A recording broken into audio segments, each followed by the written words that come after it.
찬미 예수님, 예, 반갑습니다.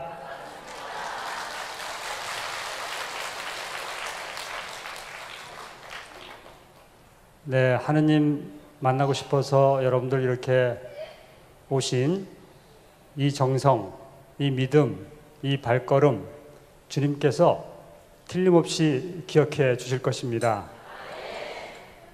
늘 말씀드리지만 우리 사람끼리는 서로 몰라도 주님만은 우리들에게 무엇이 필요한지, 무엇이 부족한지, 어디가 잘못되었는지 너무나도 잘 알고 계십니다.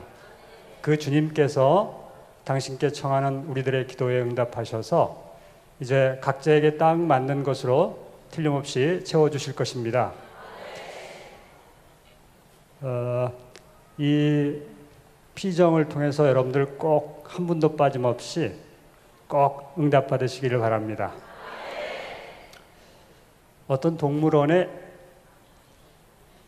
낙타 가족이 살고 있었습니다.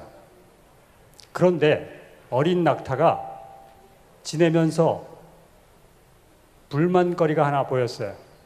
뭐냐면 옆에 있는 원숭이 우리, 호랑이 우리에는 사람들이 많이 몰려오는데 낙타 우리에는 사람들이 별로 안 오는 거예요.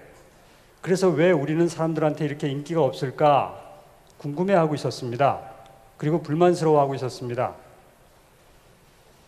그러던 어느 날 낙타 자기네들은 왜 사람들에게 이렇게 인기가 없는지 발견하게 됐어요. 어느 날 큰 거울에 이 어린 낙타가 자기 모습을 딱 비춰보게 됐는데 그 모습을 보고 이유를 알게 된 거예요. 거울에 비친 자기의 모습을 보니까 지가 봐도 참 못생겼거든요. 그래서 우리가 이렇게 못생겨서 사람들한테 인기가 없는 모양이구나 라고 생각을 해서 아빠 낙타에게 이제 따져 물었습니다. 아빠, 우리 낙타는 왜 이 모양으로 생겨서 사람들에게조차 인기가 없는 겁니까? 하고 불만을 터뜨리자 아빠 낙타가 설명을 합니다. 얘야, 우리 낙타는 원래 사막에서 사는 동물이란다. 사막에서 살다 보면 아주 오랫동안 풀과 물을 발견하지 못할 때가 있어요.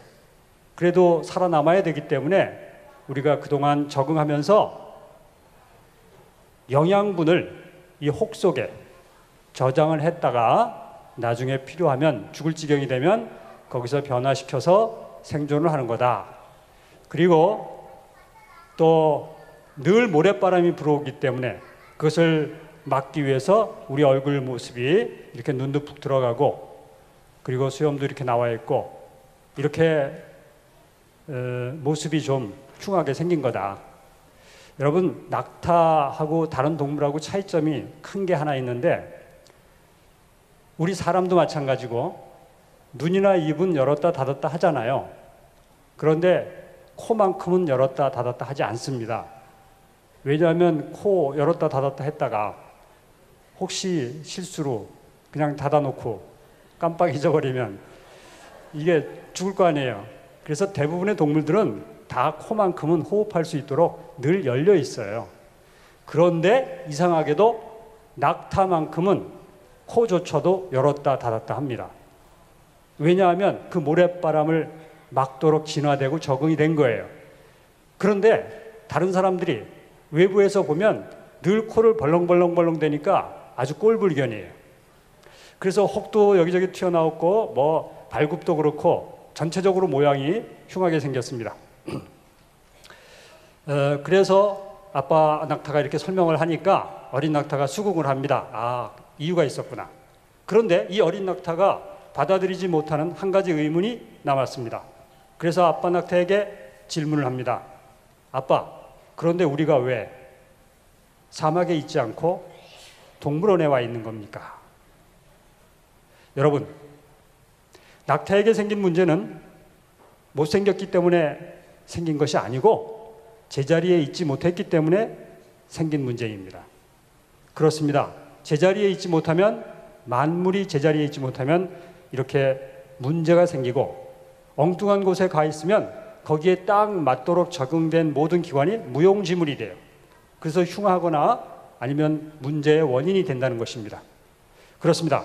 집에서 16장 26절에 보면 이렇게 말씀하십니다. 주님께서는 한처음 당신의 작품들을 창조하실 때부터, 그것들을 지으실 때부터 제 자리를 각각 정해 놓으셨다.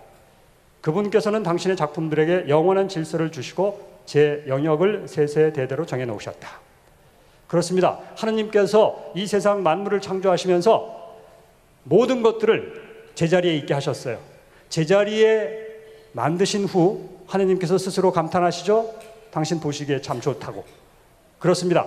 하느님께서 만드신 창조 질서에 따라서 만물이 제자리에 있으면 하느님 보시기에 좋은 세상이에요. 아름다운 세상이에요. 조화로운 세상이에요. 코스모스라고 부릅니다.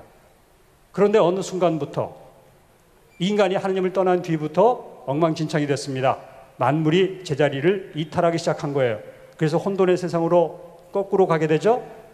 혼란스러운 세상, 문제가 발생하고 불평이 생기고 어두워진 세상, 카오스라고 부릅니다. 그렇습니다. 하느님께서는 인간을 비롯해서 이 세상 모든 것들을 제 자리를 다 정해 놓으셨어요.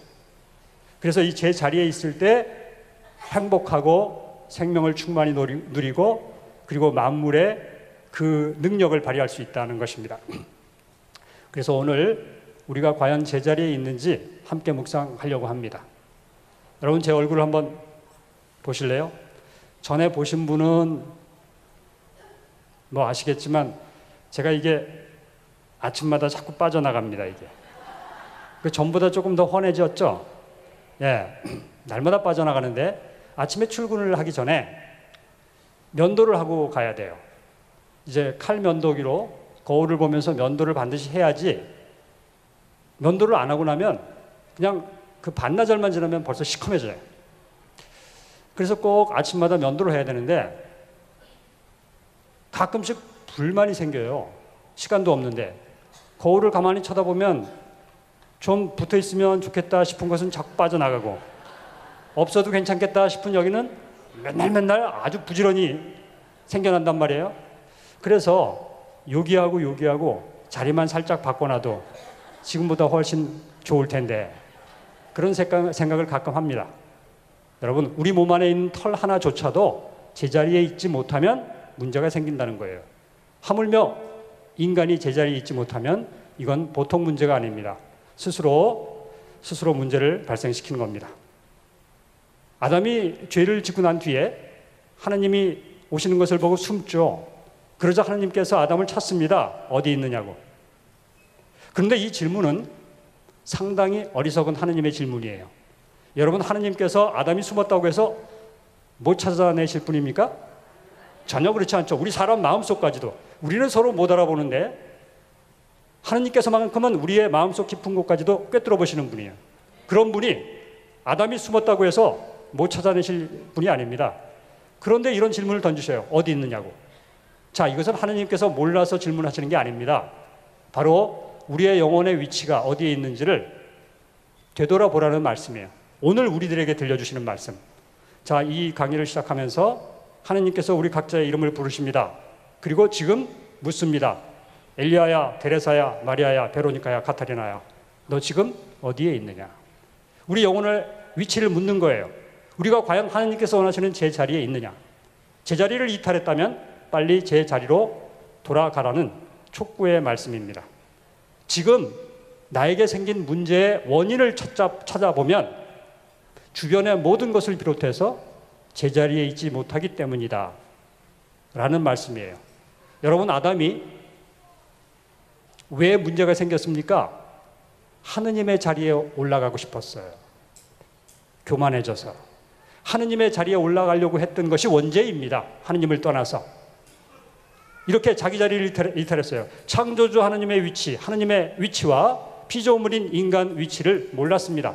제자리를 이탈해서 감히 하늘의 위치를 차지하려고 했던 것이 원죄입니다. 그런데 차지했습니까?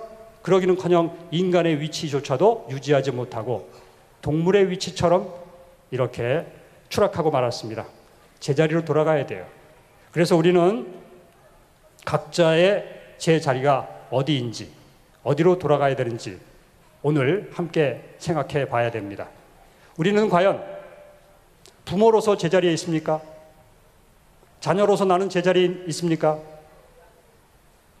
남편으로서, 아내로서 과연 제자리에 있는가?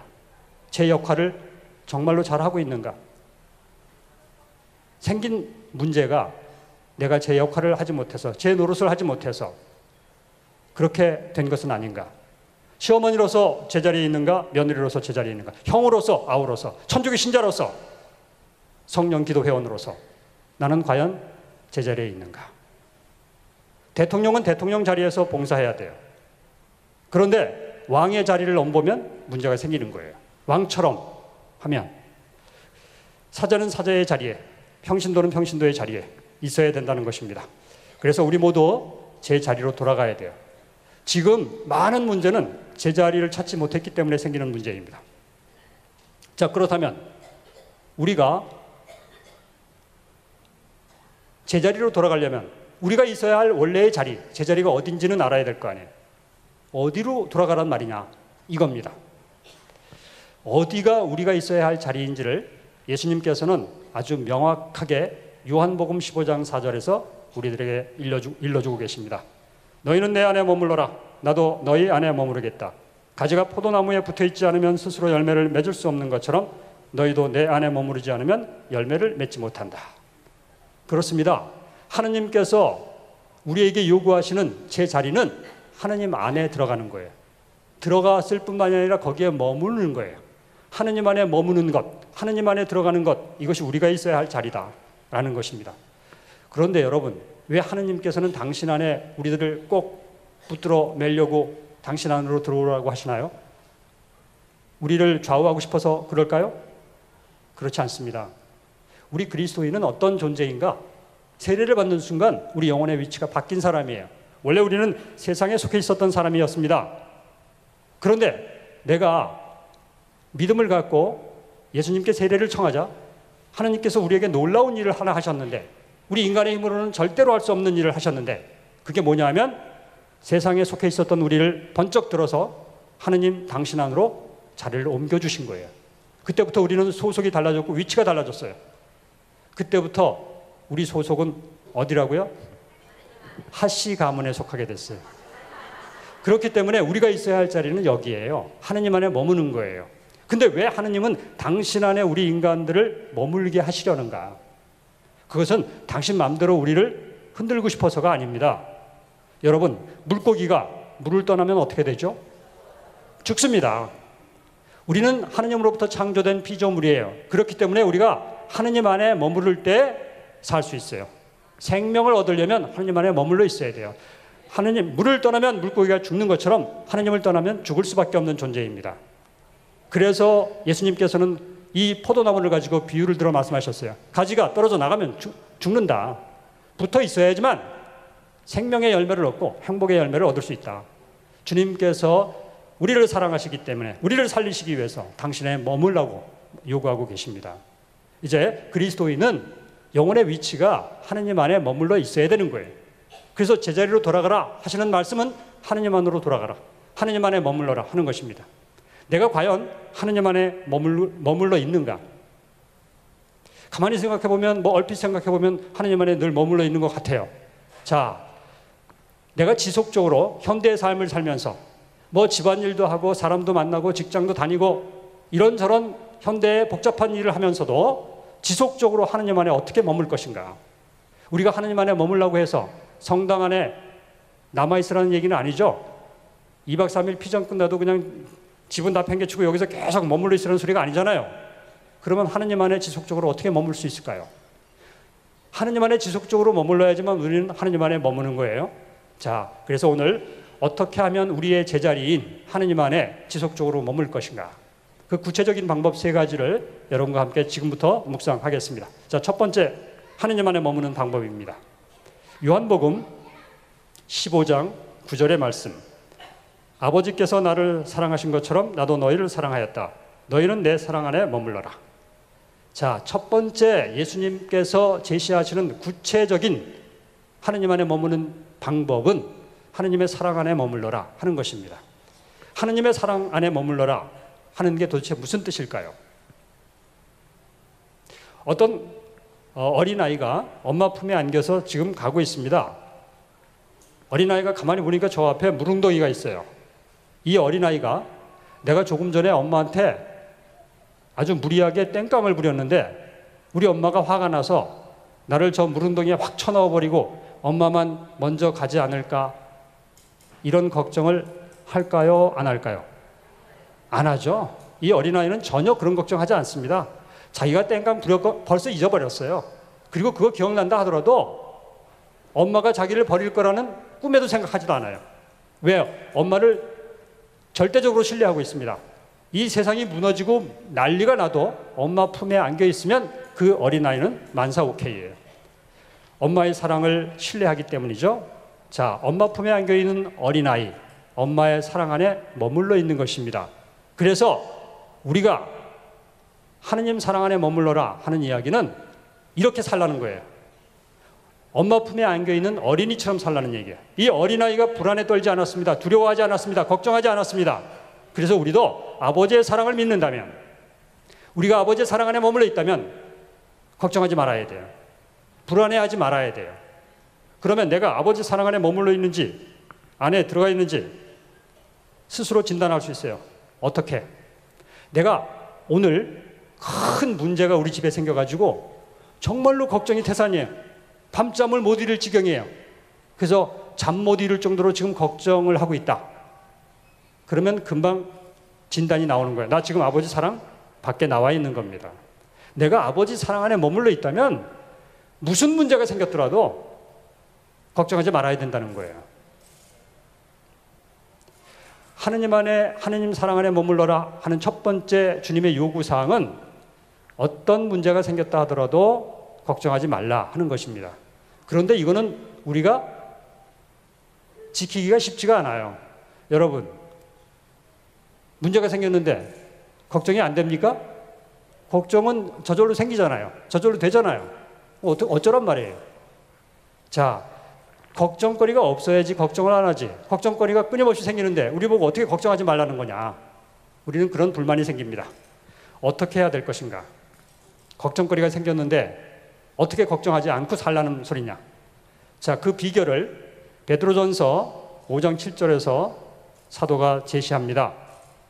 여러분의 모든 걱정을 그분께 맡기십시오. 그분께서 여러분을 돌보고 계십니다. 공동번역에서는 이렇게 나왔어요. 여러분의 모든 걱정을 송두리째 그분께 맡겨라. 한 가지 표현을 더했어요. 강조하기 위해서. 자, 이게 무슨 소리냐. 우리의 걱정을, 그냥 평범한 말이잖아요. 우리 많이 들어온 말이에요. 우리의 걱정거리를 주님께 맡겨라. 그러면 주님께서 알아서 해주신다. 이런 뜻이란 말이죠.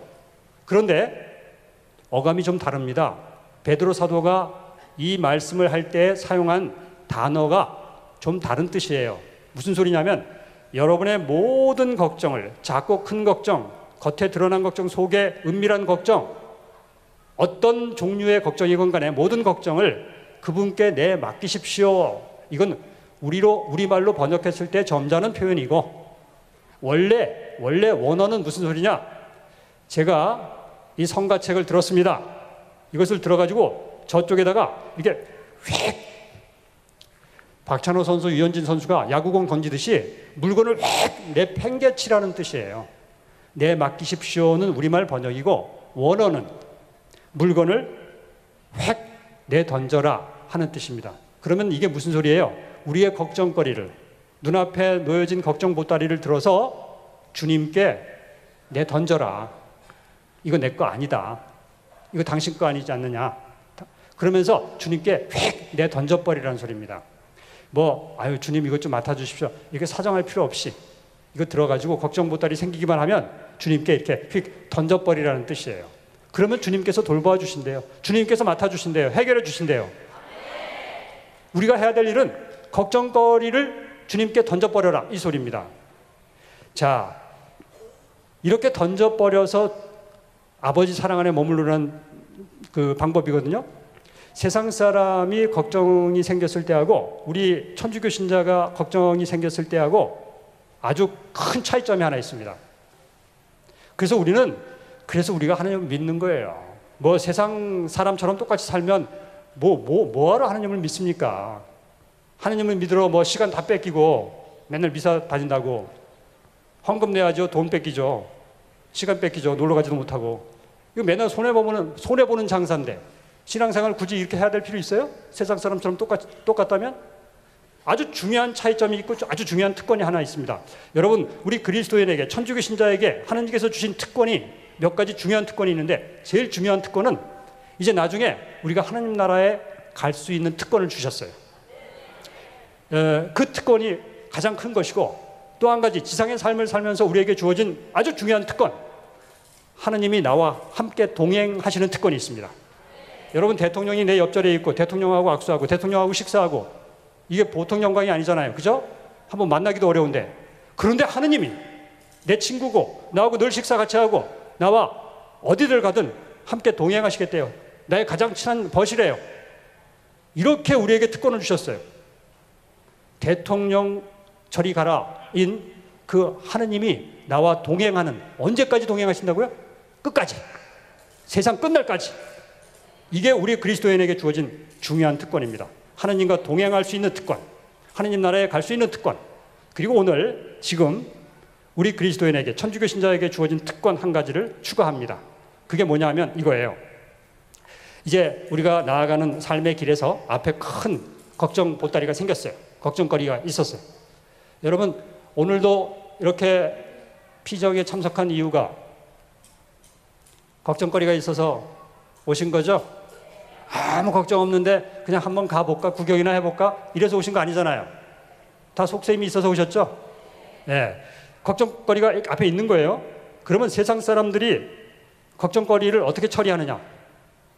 보통 세상 사람들은 걱정거리가 생기잖아요. 그러면 걱정합니다. 그게 세상 사람의 모습이에요. 걱정거리가 생겼으니까 걱정해야지요. 그런데 세상 사람 중에서 조금 지혜를 터득한 사람들이 덜어 있어요. TV에도 가끔 나와서 강연도 해요. 그 사람들은 경험을 쭉 하다 보니까, 살다 보니까 어떤 방법을 터득했느냐? 걱정 보따리가 딱 생기면 그냥 대번에 걱정하지 말고 그것을 바라보면서 자기 암시를 합니다. 그 사람들은 뭐라고 자기 암시를 하냐면 긍정적인 마음을 가져라. 긍정적인 자기 암시를 하는 거예요. 좋아질 거야, 괜찮아질 거야, 넘어갈 수 있을 거야, 틈이 생길 거야, 뭐 길이 보일 거야, 하여간 없어질 거야 하면서 자꾸 긍정적으로 생각하면, 그렇게 여러 번 생각하다 보니까 진짜 길이 생기고 없어지기도 하고 그러더라 이거예요. 경험을 해본 결과. 그래서 다른 사람들에게도 권합니다. TV에 나와가지고 여러분 긍정적인 마음을 갖고 사십시오. 그러면 문제가 자기도 모르게 다 해결이 됩니다. 자, 이게 세상 사람 중에서 지혜를 좀 터득한 사람들의 방법이에요. 그런데 우리 그리스도인은요, 그거하고 차원이 달라요. 그렇게 긍정적인 마인드를 갖는다, 도움이 됩니다. 일리가 있어요. 그런데 걱정거리는 여전히 있어요. 자, 우리 그리스도인의 해법 어떻게 하느냐?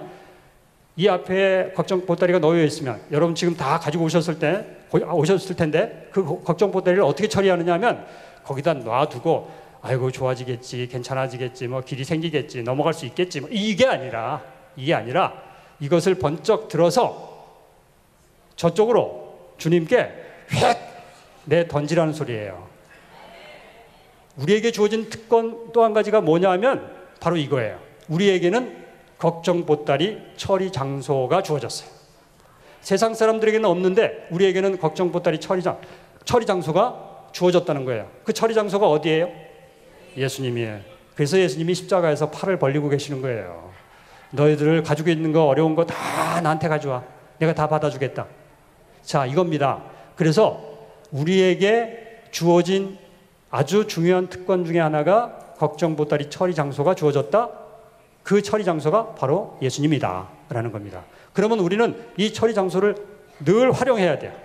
세상 사람처럼 살지 말고, 세상 사람처럼 걱정거리 생겼다고 그냥 울고불고 하지 말고, 또 세상 방법만 쓰지 말고 좋아지겠다고, 그것을 생기기만 하면 그걸 번쩍 들어가지고 주님께 어떻게 하라고요? 내던지라고요. 그냥 아이고 이거 좀 어떻게 좀 제발 좀 어떻게 좀 맡아주실래요? 사정할 필요도 없다는 거예요. 원래 내 거 아니다. 원래 당신 거 아니냐. 내가 주님께 이 걱정 보따리를 던지는 순간 나에게서 그 문제는 떠납니다. 이제 그때 그 순간부터 누구의 문제가 돼요? 예수님의 문제가 되는 거예요. 우리는 또 넘기기만 하면 돼요. 이제 이 걱정 보따리를 처리를 어떻게 할까? 내가 고민할 필요가 없어. 누가 고민해야 돼요? 예수님 고민하는 거예요.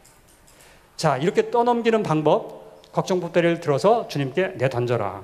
그러면 주님께서 돌보신다라고 베드로 사도가 경험을 다 해보고 나서 우리에게 지금 권고하고 있는 말씀이에요.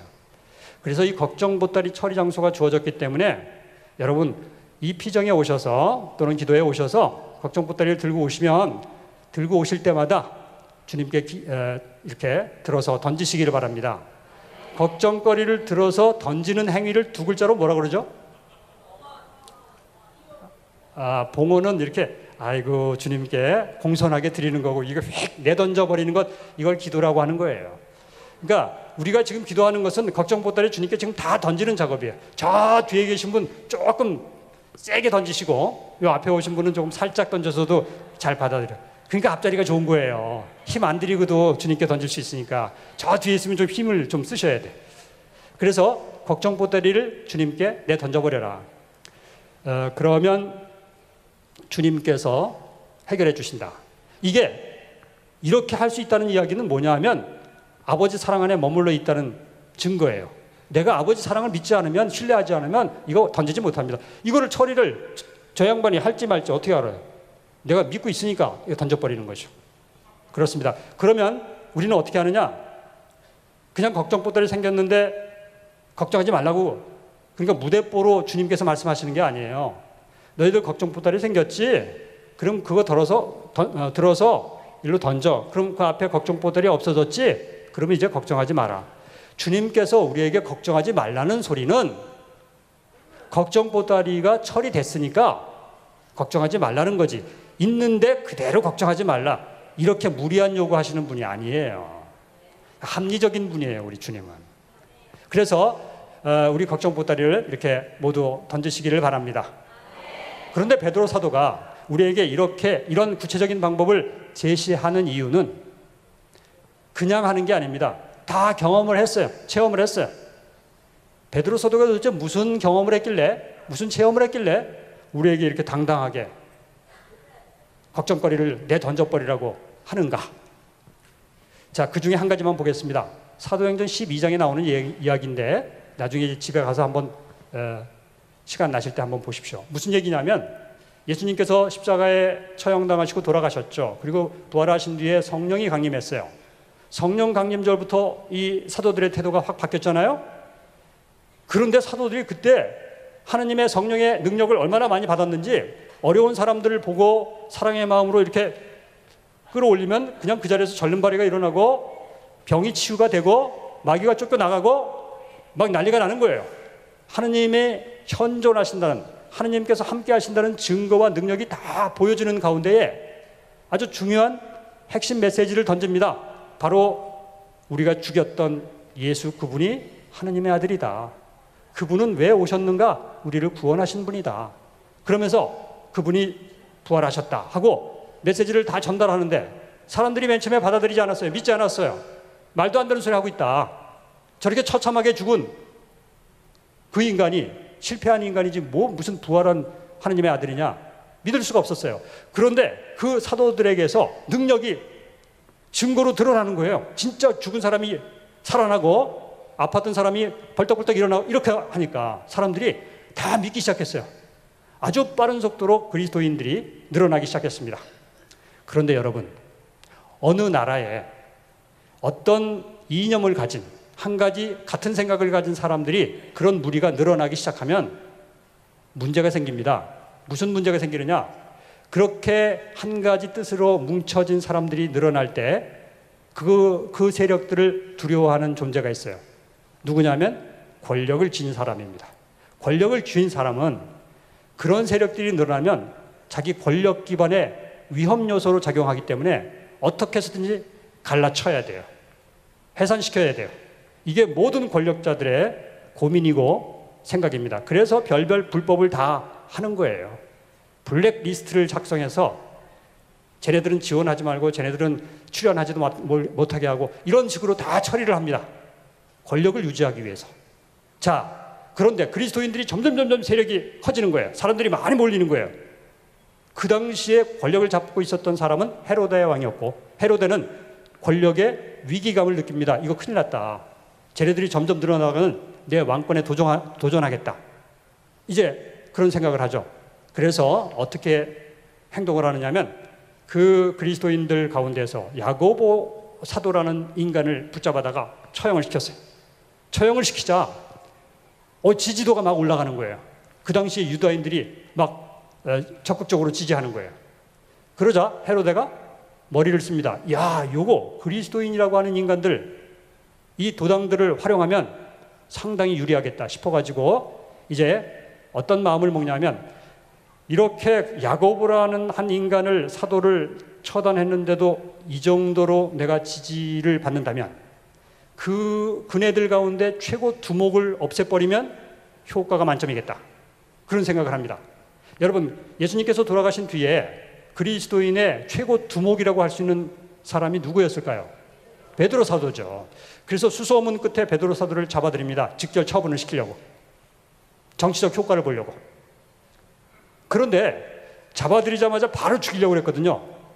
근데 문제가 생긴 거예요. 하필이면 체포된 시점이 파스카 축제 기간 중간이었어요. 이 유대인의 율법에 의하면 파스카 축제 기간 중에는 어떤 살인자도, 어떤 죄인도 사형시킬 수 없다. 끝나고 나서 사형시켜야 되는 거예요. 그래서 바로 직결 처분을 시키지 못하고 이제 축제가 끝나기를 기다립니다. 근데 불안해요. 무슨 짓을 할지 모르니까. 그래서 이 베드로 사도를 지하 깊은 감옥에다가 집어넣습니다. 독방에다 넣습니다. 아주 철저하게 감시를 합니다. 그래도 불안해요. 어떻게 하느냐? 독방에 집어넣는데도 그 감옥 안에서도 손과 발을 다 묶어버렸어요. 사슬과 착고로. 불안했다는 증거죠. 그리고 24시간 내내 다른 죄수들은 그냥 통째로 저기 갖고 한 사람만 딱 지키면 되거든요. 입구가 저기 한 군데밖에 없으니까 거기만 지키면 되는 거예요. 그런데 베드로 사도 감옥에만 24시간 내내 그 경비가 끊이지 않도록 전담 경비조 4명을 투입해가지고 계속 감시를 합니다. 왜냐하면 그 전에 이 인간이 그 이상한 일을 다 했거든요. 뭐 기적이 일어나고 막 그랬더니까 불안한 거예요. 그래서 이제 시간이 지납니다. 그리고 파스카 축제 마지막 날입니다. 이제 오늘 축제만 끝나면 내일 아침에 베드로 사도는 처형이 예정돼 있어요. 그걸 베드로 사도 다 알고 있었습니다.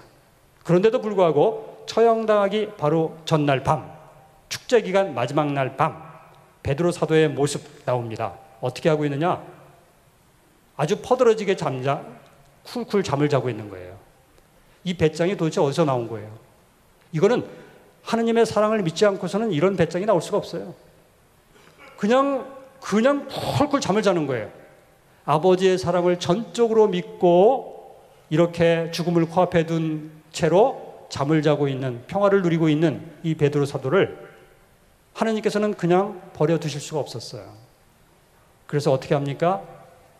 천사를 파견합니다. 그 어둡던 지하 감옥이 갑자기 빛이 환하게 나면서 사람이 하나 나타나는데, 나타나가지고 이 잠을 자고 있는 베드로 사도를 흔들어 깨우는 거예요. 그러면서 말을 합니다. 이러지 말고 빨리 신발 신어라, 허리띠 매라, 겉옷 걸쳐라, 뭐 이렇게 하든지 그러면서 따라오래요. 그러니까 얼결에 잠결에 누가 막 흔들면서 자꾸 시키니까 그냥 이렇게 엉겨정겨하면서 또 따라오라니까 쫄래쫄래 따라가는 거예요. 그러면서 무슨 생각하면서 따라가요? 내가 지금 꿈을 꾸고 있구나. 꿈을 꾸고 있다고 생각하면서 따라가고 있는 중입니다. 감옥문 하나를 통과하고 둘을 통과하고, 그리고 마지막 바깥으로 통하는 감옥문을 확 열고 나가는 순간 찬바람이 휙 들어왔을 것이고, 그때 정신이 퍼뜩 든 거예요. 자기가 지금 꿈을 꾸고 있다고 생각했는데 정신을 차리고 보니까 자기를 앞장서서 이끌고 갔던 사람은 그 순간 사라졌고, 자기가 분명히 감옥 바깥으로 이렇게 나와 있는 거예요. 확실히 나와 있는 거예요. 아무도 없고. 그때서야 이 베드로 사도는 하나님께서 이런 방법으로 나를 악인의 손에서 빼내주셨구나 하면서 이 베드로 사도를 위해서 철야 기도를 하고 있었던 다락방을 향해서 간다는 이야기가 나옵니다. 여러분, 베드로 사도 인간의 힘으로 도저히 그 깊은 감옥에서 탈출할 수 없었어요. 도저히 불가능한 상황이었습니다. 그런데 거기서 빠져나왔어요. 아주 멀쩡하게, 다친 데도 하나도 없이, 힘쓴 것도 하나도 없이. 여러분, 베드로 사도가 그 깊은 감옥에서 빠져나오기 위해서 했던 일이 뭡니까? 저 영화에 나오는 것처럼 며칠 동안 칼을 잘 숨겨뒀다가 칼을 열심히 갈고 지하를 뚫고 끊고 찌르고 그래서 탈출했습니까? 그런 일 하나도 안 했죠. 베드로 사도가 했던 일은 딱 한 가지밖에 없었어요. 뭐였습니까? 예? 잠잔 것밖에 더 있어요. 잠자는 거예요. 잠잔 거예요. 이 하느님의 사랑을 믿고 잠잤기 때문에 하느님께서 당신의 방법으로 그를 빼내주신 겁니다. 그래서 우리도 지금 고통의 감옥에 갇혀 있다면, 문제의 사슬에 묶여 있다면, 거기서 빠져나오고 싶다? 그러면 잠자면 돼요. 자, 지금부터 주무십시오.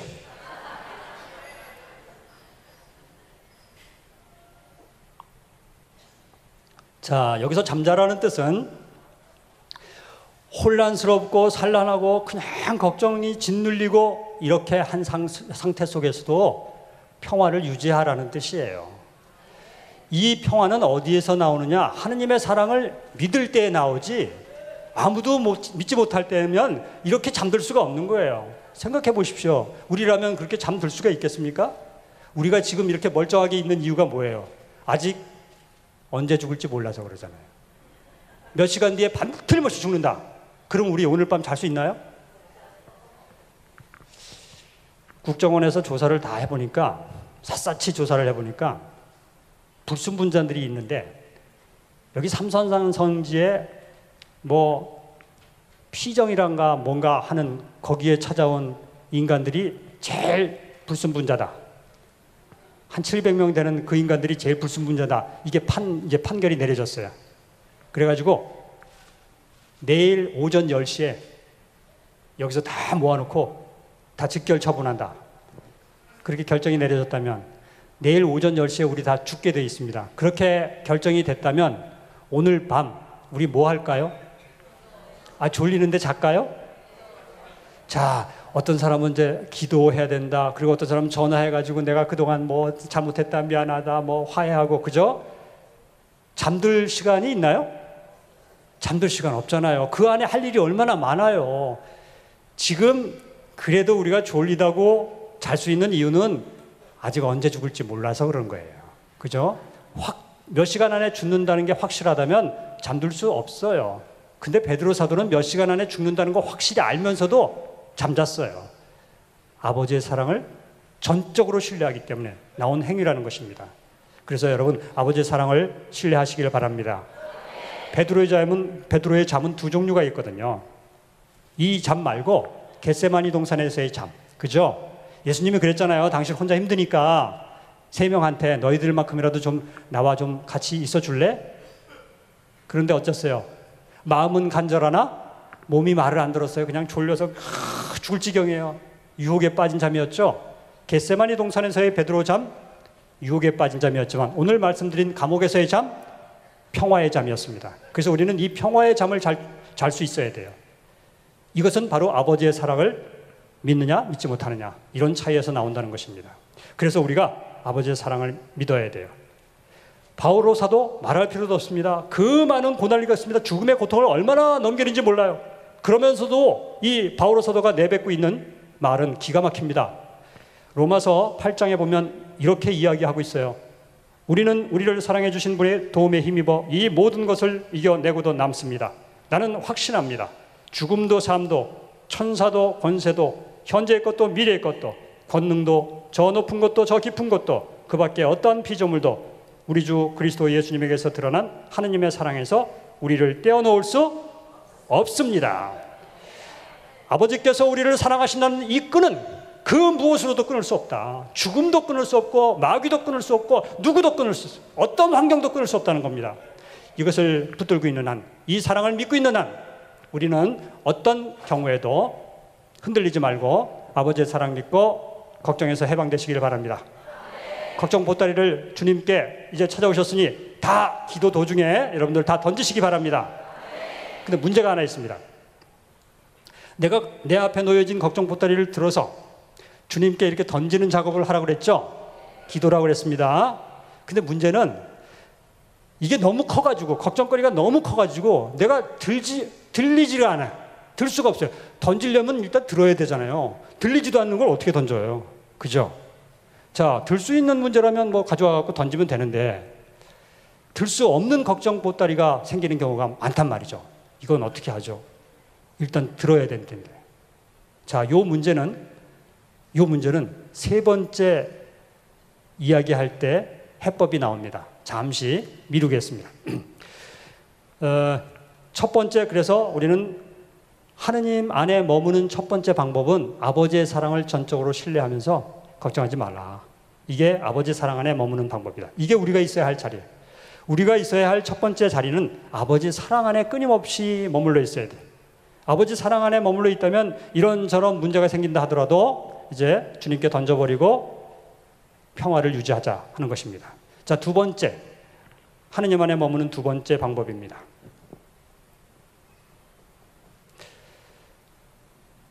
하느님께서 우리 인간을 구원하시기 위해서 인간의 모습, 나와 똑같은 모습으로 찾아오셨죠. 그분이 예수 그리스도였죠. 근데 그분은 요한복음에 의하면 원래 누구였느냐면 하느님의 말씀이셨다. 말씀이 사람이 되어서 찾아오셨다. 그렇게 얘기하죠. 그래서 두 번째, 하느님 안에 머물러라 하는 이야기는 성부 하느님, 아버지 하느님 사랑 안에 머물러라 하는 것이 첫 번째였으면, 두 번째는 성자 안에 머물러라 라는 소리예요. 근데 성자가 누구예요? 본래 이분의 정체가 말씀이셨던 분이에요. 그러니까 성자 그리스도 안에 머물러라 하는 소리는 다른 말로 바꾸면 말씀 안에 머물러라 하는 소리가 됩니다. 우리가 세례를 받는 순간 하느님의 자녀가 되었기 때문에 우리는 자녀로서 아버지의 사랑을 믿어야 된다고 그랬어요. 그게 첫 번째 조건이에요. 우리가 세례를 받은 순간 하느님의 백성이 됩니다. 그 하느님의 백성은 왕이신 하느님의 말씀에 따라야 돼요. 그런데 말씀이 우리를 찾아오셨어요. 그 말씀 안에 머무는 것이 하느님 안에 머무는 방법이다라는 것입니다. 그래서 우리는 말씀을 끊임없이 듣고 되새기면서 그 말씀을 따라 살려고 해야 돼요. 이것이 말씀 안에 머무는 방법입니다. 말씀 안에 머무는 자, 그죠? 너희가 내 말 안에 머무르면 참으로 나의 제자가 된다. 그러면 너희가 진리를 깨닫게 될 것이다. 그리고 진리가 너희를 자유롭게 할 것이다. 우리를 자유롭게 할 수 있는 방법은 진리의 말씀을 듣는 거다. 그게 진리의 말씀 안에 들어가 있는 것이다 라는 것입니다. 그래서 우리가 말씀 안에 머물러야 돼요. 두 번째. 근데 말씀 안에 머물면 무슨 일이 벌어집니까? 말씀은 바울 사도가 에베소서 6장 17절에서 여러분은 성령의 칼을 받아 주십시오. 악에 대항하기 위해서 하느님의 무기로 무장하라고 권고하면서 성령의 칼을 받아 주어라. 그런데 그 성령의 칼은 뭐라고요? 하느님의 말씀입니다. 그래서 성령의 칼을 쥐어야 돼요. 우리가 말씀 안에 머문다는 이야기는 성령의 칼을 쥔다는 뜻이에요.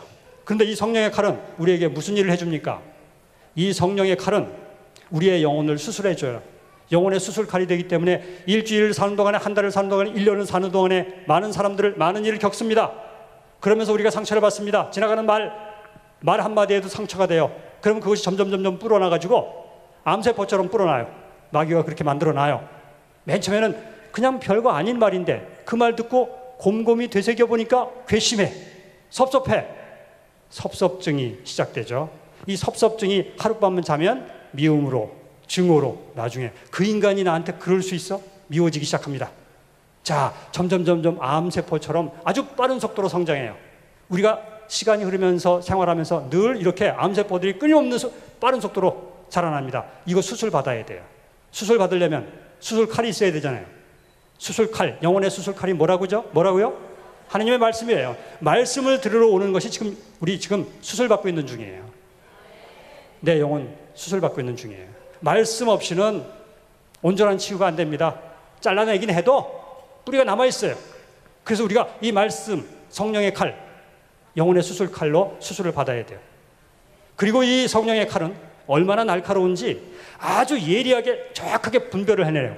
관절과 골수를 쪼개듯이 우리의 생각인지 마귀의 생각인지 하나님의 생각인지 잘 분별할 수 있는 힘은 말씀을 들을 때 그 기준에 따라서 얻을 수가 있어요.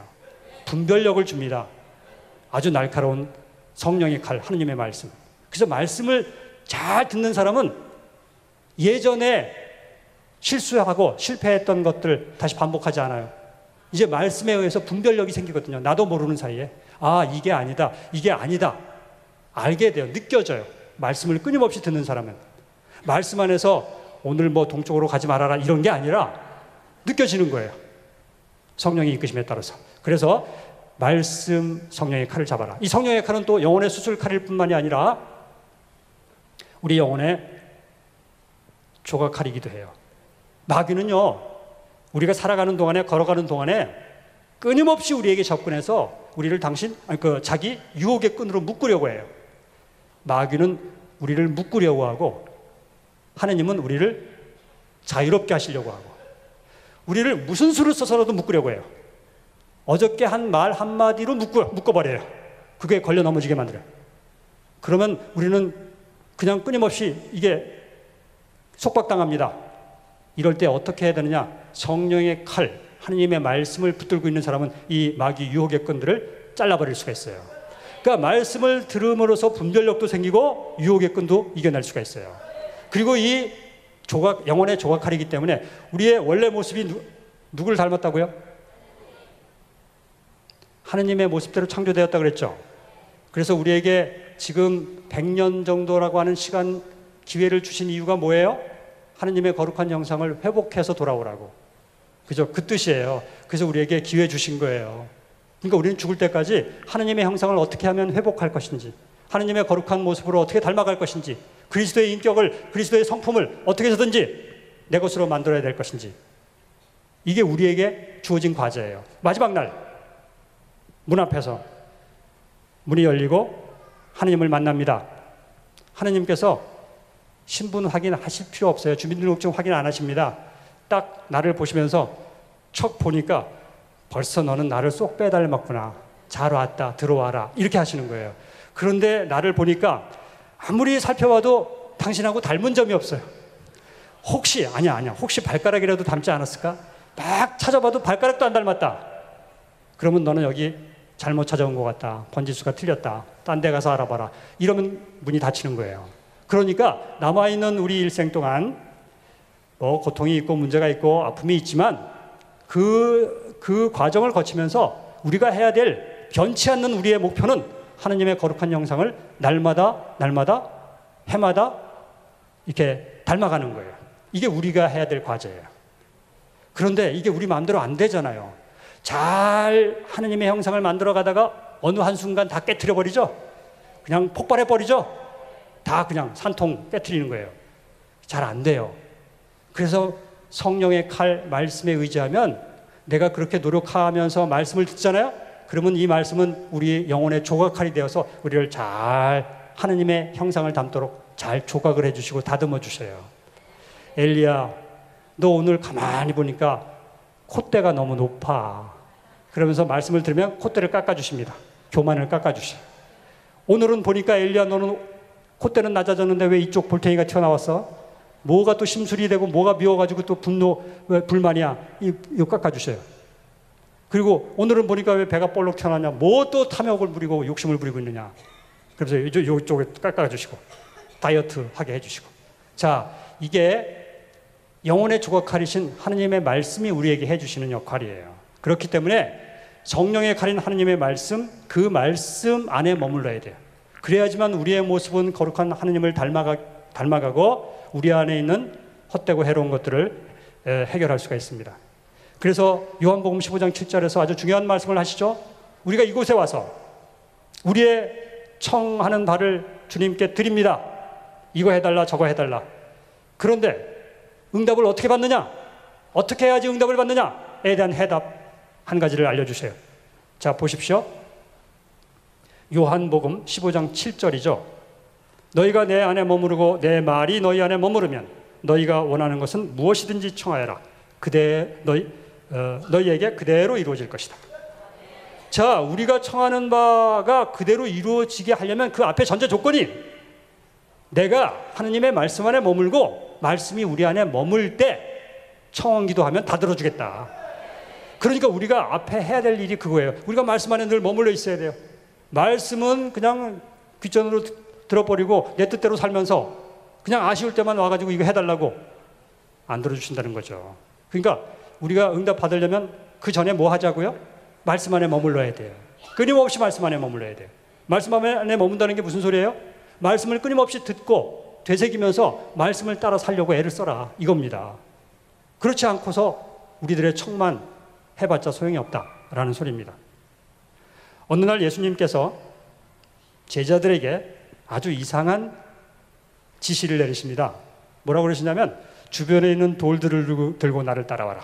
그러시더니 예수님이 휙 돌아서서 산 위로 막 올라가시는 거예요. 그러니까 그 명령을 들은 사도들이 이제 돌을 막 여기저기 줍습니다. 그런데 베드로 사도 행동을 잘 보십시오. 베드로라고 하는 그 이름의 뜻이 무슨 뜻이죠 원래? 반석이라고 하는 이야기는 판판한 바위 덩어리라는 뜻이에요. 바위 덩어리인데 판판한 걸 얘기하는 거예요. 베드로가 예수님이 돌 들고 따라와라 그랬더니 베드로가 주변을 둘러보더니 이만한 바위 하나를 들어가지고 힘겹게 들고 끙끙대면서 이제 예수님들을 따라가기 시작했어요. 왜 그랬느냐? 이 베드로는 그렇게 알아들은 거예요. 자기 이름이 베드로니까 바위 덩어리 들고 따라오라는 줄 알고. 그러니까 옆에 있는 사도가 가만히 보니까 저 베드로가 너무 어리석은 거예요. 아니 틀림없이 예수님이 아까 돌멩이 들고 따라오라 그러는데 왜 지가 잘못 알아듣고 그냥 미련하게 저렇게 큰 바위 들고 힘겹게 따라가나? 그래서 이 사람은 요만한 돌멩이를 하나 들고 따라가기 시작했습니다. 두 번째 사도는, 세 번째 사도가 가만히 둘 다 관찰해 보니까 둘 다 어리석어. 예수님이 올라가는 곳을 보니까, 향하는 곳을 보니까 산 위로 올라가시는 거예요. 여러분, 산 위에 돌이 있어요, 없어요? 널려 있는 게 돌이죠. 아니 그런데 산 밑에 있는 돌하고 산 위에 있는 돌하고 다릅니까? 다 그게 그거지. 거기 올라가서 주우면 되지. 뭐 무슨 여기 특별한 돌이라고 밑에 있는 돌을 이렇게 힘겹게 들고 올라가나 생각을 한 이 세 번째 사도는 빈손으로 쫄래쫄래 따라 올라가기 시작했습니다. 그런데 예수님이 쭉 산 위로 급하게 올라가시다가, 보통 때는 산 위로 사도들을 데리고 올라가시면 판판한 곳에 자리 잡게 하시고 자연을 비유로 들어 하느님의 말씀을 전하셨거든요. 근데 그날 주님 행동이 조금 수상했어요. 주님이 휙 올라가시더니 갑자기 비탈길에서 휙 돌아서시더니 따라오던 사도들을 향해서 각자 자기가 가지고 있는 돌을 들고 있으래요. 그러더니 순식간에 이어서 하늘을 향해서 아버지 하나님께 감사의 기도를 드리신 뒤에 돌을 빵으로 변화시키는 기적을 행하십니다. 여러분, 그날 베드로는 어떤 빵을 얻어먹었을까요? 큰 바위 덩어리만한 빵을 얻어먹었어요. 잔머리를 굴렸던 세 번째 사도는 빵 한 조각도 못 얻어먹었다는 전설이 있습니다. 여러분, 하느님의 말씀은요, 내가 이해가 되건 되지 않건, 내 마음에 들건 들지 않건 하느님의 말씀은 무조건 순종하면 되는 거예요. 순종하면, 남자들은 그러죠. 아내 말만 들으면 자다가도 떡이 생긴다고. 그 말을 살짝 바꾸면 돼요. 주님 말만 들으면, 주님 말씀만 들으면 진짜 자다가도 복에 치여 죽을 정도입니다. 그러니까 주님 말씀 따라가라. 그러면 복이 생긴다라는 것입니다. 주님 말씀 안에 머물러 하는 소리는 이렇게 말씀을 따라 살라, 말씀에 순종하라는 것이죠. 말씀에 순종하는 자 주님께서 축복하십니다. 말씀 안에 머무셔서 응답 받으시기 바랍니다. 오른쪽에 그물을 던져라. 주님께서 어느 날 사도들에게 지시를 내립니다. 사도들 머릿속으로, 전문가였던 어부 출신 사도들 머릿속으로 생각하죠. 아이고 주님, 그런 소리 하지도 마세요. 지금 이 시각에 여기서 한 마리도 안 잡혔으면 이쪽은 말할 수도 없어요. 이쪽에 투자하면 쫄딱 망하는 법이에요. 그렇게 생각했어요. 그런데도 주님이 말씀하시니 말씀에 순종해서 헛일 삼아라도 던져봅니다. 무슨 일이 벌어졌어요? 그물이 터질 지경으로 물고기가 잡혔죠. 말씀에 순종하는 자 물질 축복 받습니다. 말씀에 순종하셔서 축복 받으시기 바랍니다. 나만 장군이 나병에 걸려서 이스라엘의 엘리사 예언자를 찾아가죠. 나병 좀 치유받으려고, 안수기도 좀 받고 치유받고 싶어서. 그래서 잔뜩 선물 보따리를 들고 드디어 엘리사 예언자 집 앞에 당도했습니다. 전가를 보냅니다. 부활을 시켜서. 그러자 주인인 엘리사 예언자가 나와서 반기는 게 아니라 종놈 하나가 쪼르륵 나오더니 뭐라고 시켜요? 장군님, 저희 주인님께서 저 옆에 보이시죠? 요르단강에 가서 7번 목욕하시랍니다.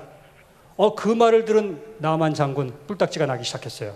아니, 이게 예의에 보통 어긋난 게 아니잖아요. 그 이웃하고 있는 적국의 큰 아주 유명한 장군이 이 이스라엘 약소국 엘리사 예언자를 찾아와서 왔으면 주인이 적어도 인사를 해서 용무가 뭐냐 물어보고, 내가 지금 이래서 치유를 받고 싶다, 치유 좀 해달라 요청을 하면 예언자인지 뭔지 하는 인간이 나와가지고 안수기도도 좀 해주고 성수도 좀 뿌려주고 심령기도도 좀 하고, 그래서 치유해줘야 될 거 아니야. 이 인간 코빼기도 안 보이고 종놈 하나 쪼르르 보내가지고 목욕이나 하래요. 아니, 내가 뭐 목욕 못해서 나병에 걸렸다는 소리야 지금? 여러분, 아토피가 목욕 안 하면 걸리나요? 아니죠. 나병은 목욕을 지독하게 안 해서 걸렸나요? 아니잖아요. 이 사람 화가 나는 거예요. 내가 목욕 안 해서 마치 나병이 걸린 것처럼 뭐 빡빡 7번 목욕하면 때 벗기면 나병이 낫는다고? 그 말도 안 되는 소리 하고. 그 조그맣고 더러운 요르단강에서 내가 7번 목욕해서 내 나병이 낫는다면 우리나라의 큰 깨끗한 강에 가서 딱 3번만 목욕해도 낫겠다. 뭐 이런저런 생각에 화가 나가지고 씩씩거리고 돌아가려고 그랬어요. 딱 돌아서서 가려고 하는데 옆에 있던 부하가 뭐라 그래요? 아니, 장군님, 근데 가만히 듣자 하니까 뭐 크게 어려운 거 요구하는 것도 아닌데, 어려운 거 시킨 것도 아닌데, 뭐 혹시 이런 거 시키면 모르잖아. 어떻게 해요? 당신 이 나병은 보통 중병이 아니라서 그냥 웬만해 기도해서는 안 돼. 그래서 적어도 365일 1년 동안 하루도 빠지지 말고 새벽 미사 드려야 된다. 뭐 이런 식으로 요구했다면 그거 낫겠다고 죽어라 했을 거 아니에요. 근데 그런 요구도 아니고 어차피 땀도 흘렸는데 목욕 조금 더 많이 하라는 소리예요. 7번 하라는 거예요. 아니, 장군님, 뭐 어려운 것 시킨 것도 아닌데 밑저에 본전 아니겠습니까? 한번 해보시는 게 좋을 것 같은데요. 이렇게 얘기를 한 거예요. 듣고 보니까 좀 자존심은 상했지만 그래요. 그래서 시키는 대로 목욕을 7번을 하죠. 그러자 피부가 어린이 피부처럼 깨끗하게 치유가 되었습니다. 여러분, 말씀에 순종하면 치유해 주십니다. 그래서 우리도 이 피정이 지나고 나서 피정 안에서 무언가를 한꺼번에 다 해결하려고만 하지 말고 하느님의 때가 있거든요. 카이로스라고, 크로노스라고 해서 이스라엘 사람들은 하루 이틀, 1년, 2년 흘러가는 시간을 이걸 크로노스라고 합니다. 그런데 하느님께서 정하신 특정한 때가 있어요. 하느님의 때가 있어요. 그걸 카이로스라고 다른 표현을 하고 있어요. 하느님의 때가 있어요. 하느님의 시간표하고 우리 시간표가 차이가 나요. 그래서 그 하느님의 때가 땡겨지기를 바라면 우리는 끊임없이 피정이 끝난 뒤에도 말씀 안에 머물 수 있어야 돼요. 말씀을 따라 살려고 애를 써야 되는 거예요. 애를 쓰지 않고 그냥 저절로 감 떨어지기 기다려서는 안 된다는 소리입니다. 그래서 만만치가 않아요. 말씀 따라 살기가 쉽습니까? 그런데 분명한 사실은 이 성경을 통해서 우리들에게 계속해서 옛날 사람부터 오늘날에 이르기까지 성경을 통해서 우리들에게 말씀해 주시는 중요한 내용은 너희가 이 하느님의 말씀을 이해가 되든 되지 않든 또 좋든 못마땅하든 그 말씀에 순종하는 자 이렇게 하느님으로부터 복받는다. 그 말씀을 들려주는 거예요. 그래서 끊임없이 말씀 안에 머무르시고 순종하셔서 축복받으시기 바랍니다. 제자리에서 말씀대로 살아야 돼요. 내가 있는 자리에서 부모로서 자식으로서 용서하라 그러면 용서해야 돼요. 마음에 안 들지만 내가 잘못한 거 없지만 용서하는 거예요. 낮아지라고 하면 낮아져야 돼요. 자존심 버리라고 하면 버려야 돼요. 자아를 십자가에 못 박아라, 못 박아야 돼요. 그러나 그 모든 행위를 한마디로 압축하면 하느님의 말씀의 중심 주제는 딱 한 가지, 사랑하라. 그죠? 그래서 우리는 있는 자리에서 사랑하는 것이 말씀 안에 머무는 거예요. 부모로서 사랑하는 것이고 마음에 안 들지만 못마땅하잖아요. 말도 안 들어 처먹잖아요. 그죠? 그런데도 사랑하라는 거예요. 자식으로서 사랑하는 거예요. 시어머니로서 사랑해야 되고 며느리로서 사랑해야 되고 여기 형제님들 많이 오셨는데 남편으로서 내가 내 역할을 정말로 제대로 했는지 살펴보자는 거예요. 제자리에서 진심으로 사랑했는지, 아내로서 사랑했는지. 말씀 안에 머물라는 소리는 각자의 위치에서, 각자의 처지에서 최선을 다해서 사랑하라. 그것이 말씀 안에 머무는 것이다 라는 것입니다. 여러분, 힘든 일이지만, 그리고 우리에게 부여된 또 부담스러운 십자가이지만 말씀 안에 머무셔서 축복받으시기 바랍니다. 자, 이게 두 번째 비결이었습니다. 마지막 세 번째입니다.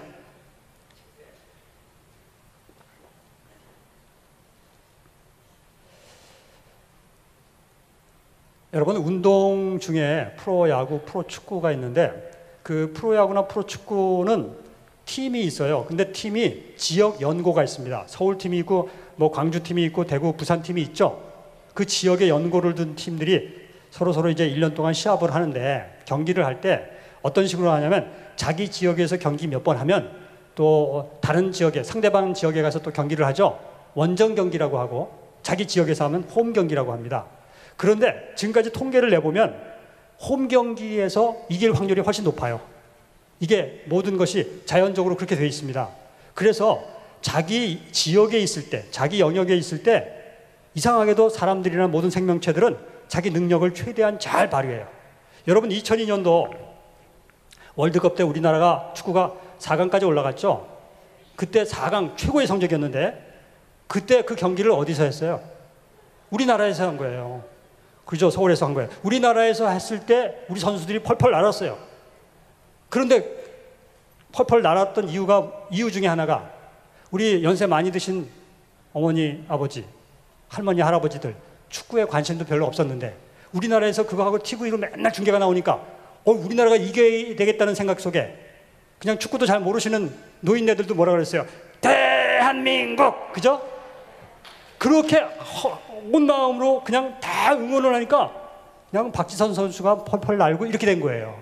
그러니까 동물이나 무엇이 인간이가 간에 자기 영역 안에 있을 때 힘을 잘 발휘해요. 여러분, 어렸을 때 보면 왕따 당하는 아이들 제법 있어요. 맨날 의도 터지고. 그래도 그 의도 터지는 아이들이 언제 큰 소리 치냐면, 어디서 큰 소리 치냐면 자기 집 마당에서. 마당에서는 큰 소리 쳐요. 왜냐하면 여차하고 소리 지르면 뭐 형이 튀어나오거나 엄마가 튀어나오면 되니까. 그죠? 자기 영역에 있을 때는 이렇게 능력 발휘를 할 수 있어요. 우리가 하느님의 영역 안에 있을 때 하느님께서 우리에게 세례받은 이후 주신 특권이 있거든요. 그래서 승리하면서 살 수 있도록 우리에게 능력과 힘을 주셨어요. 근데 우리는 그게 있는지도 몰라요.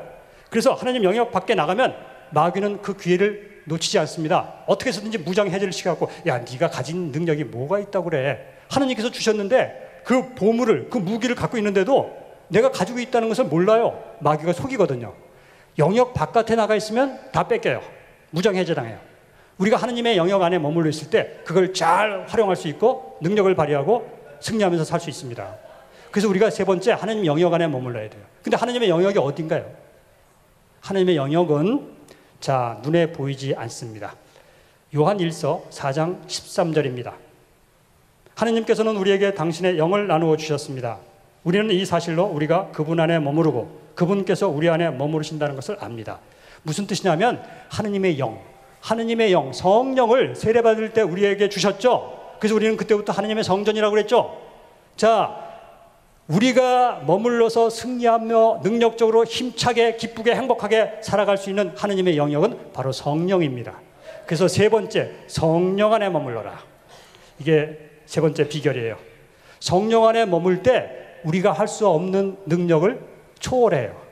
우리 힘으로는 용서하지 못해요. 그래서 성령께 의탁하는 거예요. 예수님의 이름으로 청하는 거예요. 그래서 예수님의 이름으로 그 인간을 용서합니다. 그래야 되는 거예요. 내 힘으로 안 되기 때문에. 성령의 은총을 받을 때 용서할 수 있어요. 우리 힘으로는 마귀 이겨낼 힘 없어요. 걔네들이 훨씬 힘세고 걔네들이 훨씬 우리보다 머리가 좋아요. 우리 맨날 당해요. 그러면 어떻게 해야 이기느냐? 어떻게 해야 감당하느냐? 바로 성령 안에 머물 때 우리가 마귀를 이길 수가 있습니다. 성령 안에 머물 때 고난을 뚫을 수 있습니다. 성령 안에 머물 때 봉사할 수 있습니다. 그래서 우리 그리스도교의 가장 중요한 장점 중에 하나가 성령이에요. 성령이 없었다면 다른 종교들하고 하나도 다를 게 없어요. 예수님께서 우리에게 인간답게 사는 길, 하느님께 도달하는 길, 영원한 생명으로 가는 길 무엇인지를 일러주십니다. 예수님은 길이 되어주셨고 길을 제시하십니다. 이게 예수님의 임무였어요. 그런데 아무리 올바른 길을 알려줬다 하더라도 우리 인간 각자가 내가 그 길을 갈 수 있는 힘이 없다면 아무 소용이 없어요. 그런데 성령께서 오셔서 우리에게 힘이 되어주십니다. 예수님은 길이 되어주셨고 성령은 힘이 되어주셨어요. 그래서 우리는 성령의 힘으로 불가능한 것을 가능하게 합니다. 무엇이든지 할 수 있습니다. 성령께 청하면 돼요. 성령 안에 머물면 되는 거예요. 그래서 아까 미뤄두었던 과제가 하나 있습니다. 걱정 보따리가 큰 게 바위 덩어리만한 게 있다. 내가 들어서 그것을 주님께 던질 힘이 없다. 그럴 때는 어떻게 하느냐? 이때 성령께 의탁하는 거예요. 성령께 의탁하면 나는 그 큰 무거운 문제를 들 수가 없지만 성령께서 들어주십니다. 내가 주님께 던지겠다고 의지만 하면, 의지만 갖고 있으면, 또 조금이라도 애를 쓰면 주님께서는, 성령께서는 우리들에게 그것을 이루게 해주십니다. 그래서 성령 안에 머물러야 돼요. 성령께 의탁해야 돼요.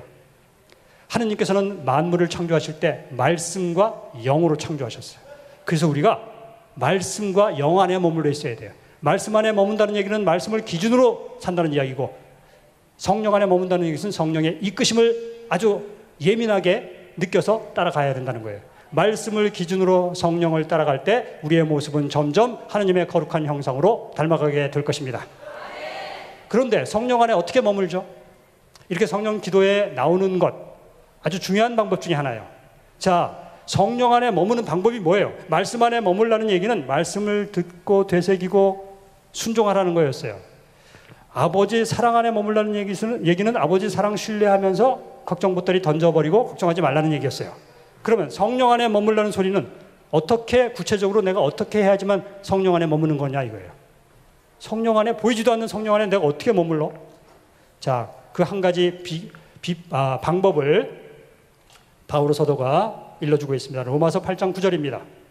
하느님의 영이 여러분 안에 사시기만 하면 여러분은 육 안에 있지 않고 성령 안에 있게 됩니다.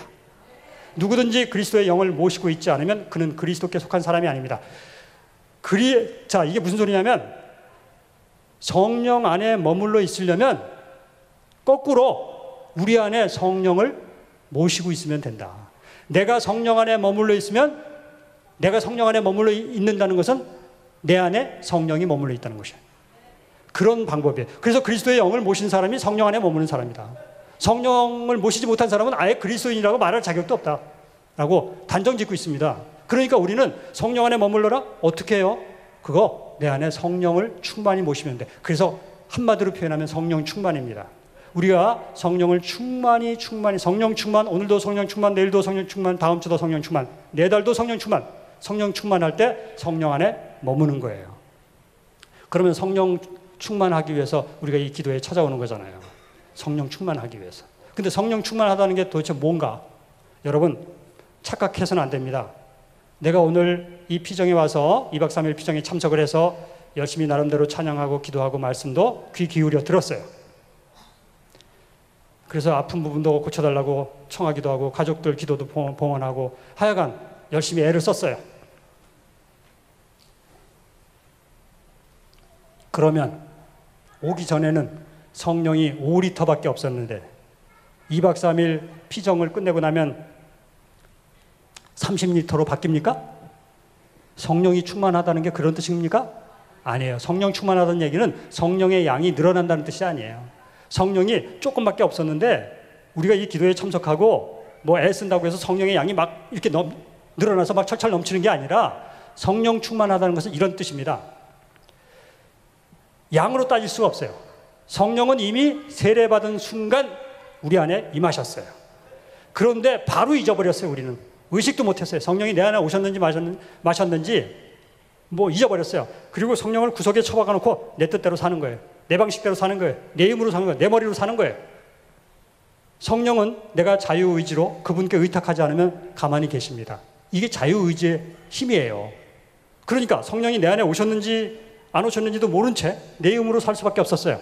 그러다가 낭패당하고 고통당하고 지금 이 처지에 와 있는 거예요. 그런데 성령 세미나를 통해서 또 이렇게 기도회를 통해서 성령께 의탁하기 시작하는 거예요. 성령께 마음을 개방하는 거예요. 성령께 의탁을 시작하잖아요. 그러면 성령께서 요만큼밖에 못 움직이다. 맨 처음에는 꼼짝도 못하고 계시다가 내가 성령께 이만큼 의탁하면 그만큼 활동하십니다.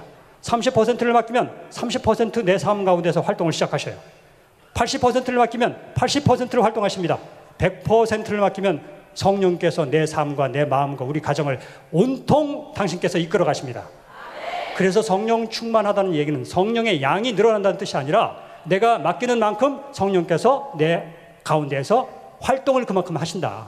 성령이 온통 내 마음 안에서, 성령이 온통 내 삶 가운데서, 성령이 온통 내 가정 안에서 활발하게 활동하실 수 있도록 성령 안에 머무시기 바랍니다. 이게 우리가 이 피정을 통해서 우리가 할 수 있는 성령 충만함이에요. 성령 충만한 만큼 우리에게 이끌어 주실 겁니다. 그래서 우리는 이렇게 기도할 수 있는 거예요. 오소서 성령이시여, 제 안에서 자유롭고 힘차게 활발하게 움직여 주십시오. 주님께서 내 삶 가운데서 내 마음 안에서 이렇게 활발하게 저를 이끌어 주신다면 저에게 부족함이 없으리이다. 내가 지금 어디가 아프고 뭐가 부족하고 뭐가 어떤지 성령께서 활동하시다가 움직이시다가 찾아내시면 당신의 때에 맞춰서 해결해 주셔요. 내가 지금 당장 여기 아프니까 여기 고쳐주세요, 여기 만져주세요, 이러지 하지 않아도 성령께서 움직이시기만 하면 되는 거예요. 그래서 여러분 성령 충만하셔서 성령 안에 머무시고 축복받으시기를 바랍니다. 오늘 우리는 제자리를 어떻게 찾을 것인가? 우리가 있어야 할 자리는 하나님 안에 머무는 것이고, 하나님 안에 머무는 구체적인 세 가지 방법은 아버지 사랑 믿고 걱정하지 말자, 걱정 보따리를 주님께 던지자 라는 뜻이었고, 두 번째 하나님의 말씀 안에 머물자, 말씀 계속해서 순종하려고 애쓰자. 세 번째 성령 안에 머물자. 성령 안에 머무는 비결은 이렇게 성령 충만한 거예요. 그러면 성령의 이끄심에 예민하게 반응해서 어떤 게 성령의 뜻일지, 어떤 게 하나님의 뜻인지 잘 분별해서 순간순간 올바른 선택을 한다면 우리를 하나님께서 가장 좋은 방향으로 이끌어 주실 것이고 섭리하실 것이고 우리의 모습을 점점 하나님의 거룩한 형상으로 만들어 주실 것입니다. 그러면 우리는 풍성한 열매를 맺을 것이고 주님께서 우리를 칭찬하시면서 반갑게 맞이하실 줄을 믿습니다.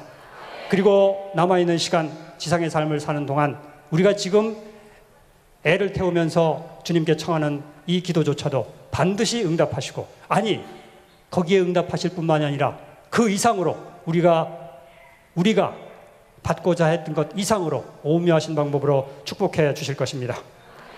나는 포도나무요 너희는 가지다. 내 안에 머무르고 나도 그 안에 머무르는 사람은 많은 열매를 맺는다. 너희는 나 없이 아무것도 하지 못한다. 하느님 안에 머무셔서 주님 축복 받으시기를 바랍니다. 짧게 기도하겠습니다.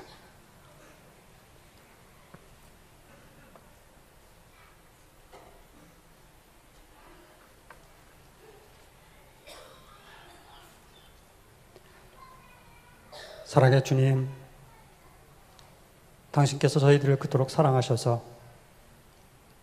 저희들에게 이 생명의 숨을 불어넣어 주셨고, 지금 이 순간까지 비록 고통이 있을지라도 저희들을 보살펴 주셨습니다. 저희가 아무것도 하지 않았는데도 불구하고 저희들을 건져주셔서 하느님 당신 안으로 우리가 머물게 해주셨습니다.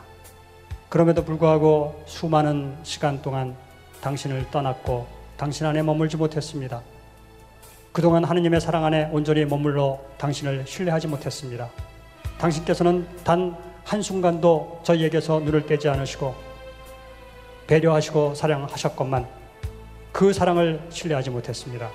주님의 섭리를 인내하며 기다리지 못했습니다.